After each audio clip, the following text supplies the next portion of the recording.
Imagina ser tan poderoso que controlas una ciudad entera desde una prisión. Ahora imagina tener piscina, discoteca, restaurantes y hasta un zoológico dentro de esa cárcel. Parece una película, pero ocurrió en Venezuela. El hombre detrás de todo esto era Héctor Guerrero Flores, mejor conocido como Niño Guerrero, el líder del Tren de Aragua. Y esta semana una noticia sacudió a toda América: su presunta muerte en una operación militar.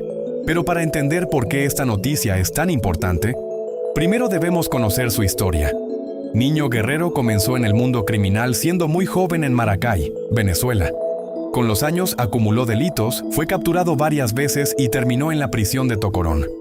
Lo increíble es que desde allí no perdió poder. Al contrario, convirtió la cárcel en el centro de operaciones de una organización criminal que crecería por toda América Latina.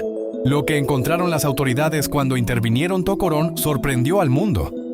Dentro del penal había piscina, bares, restaurantes, un estadio, granjas y hasta un zoológico.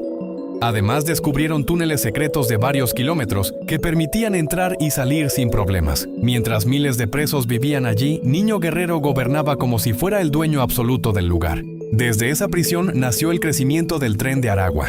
Lo que comenzó como una banda local, terminó convirtiéndose en una organización internacional vinculada a extorsión, secuestros, tráfico de personas, narcotráfico y asesinatos.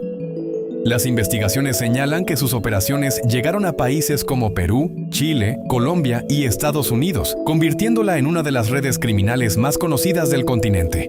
En 2023 ocurrió algo que parecía imposible. Las autoridades venezolanas lanzaron un enorme operativo para recuperar Tocorón. Sin embargo, cuando llegaron, Niño Guerrero ya había escapado. Las investigaciones revelaron que utilizó una red de túneles para huir junto a cientos de seguidores. Desde ese momento se convirtió en uno de los fugitivos más buscados de América Latina. Estados Unidos ofreció millones de dólares por información que permitiera capturarlo. Además, varios países emitieron alertas y órdenes de búsqueda. Para las autoridades, Niño Guerrero no era simplemente el líder de una banda. Lo consideraban una pieza clave de una estructura criminal capaz de mover dinero, armas y personas a través de múltiples fronteras. Entonces llegó la noticia que nadie esperaba. Donald Trump anunció que una operación coordinada entre Estados Unidos y Venezuela habría localizado y eliminado a Niño Guerrero en el estado Bolívar. Según los reportes, la operación incluyó inteligencia avanzada y apoyo tecnológico para ubicar el escondite donde permanecía oculto desde su fuga. Sin embargo, la historia no termina aquí.